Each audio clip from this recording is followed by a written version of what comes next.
Le livre d'Amos, chapitre 6. Malheur à ceux qui vivent tranquilles dans Sion et en sécurité sur la montagne de Samarie, à ces grands de la première des nations auprès desquels va la communauté d'Israël.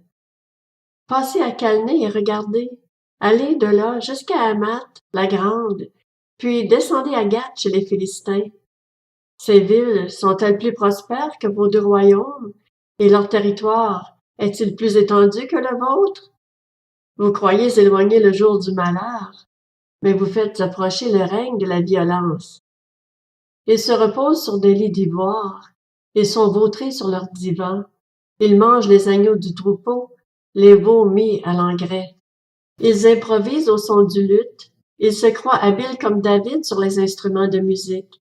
Ils boivent le vin dans de larges coupes, ils ont recours à la meilleure huile, mais ils ne s'attristent pas de la ruine de Joseph.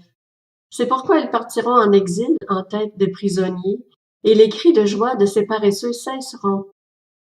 Le Seigneur, l'Éternel, l'a juré par lui-même. C'est une déclaration de l'Éternel, le Dieu de l'univers.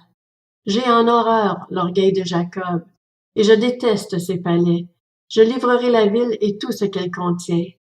S'il reste 10 hommes dans une maison, ils mourront.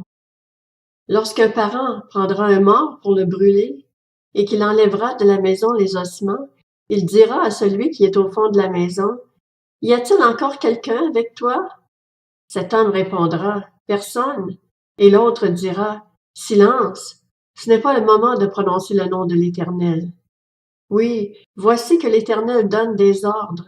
Il fera tomber en ruine les grandes maisons, et les petites se lézarderont. Est-ce que les chevaux courent sur un rocher? Est-ce qu'on y laboure avec des bœufs? Pourquoi avez-vous changé le droit en poison et le fruit de la justice en absinthe? Vous vous réjouissez de ce qui n'est que néant.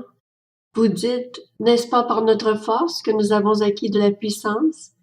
C'est pourquoi je ferai surgir contre vous, communauté d'Israël, une nation qui vous opprimera depuis l'entrée de Hamath jusqu'au torrent du désert, déclare l'Éternel, le Dieu de l'univers.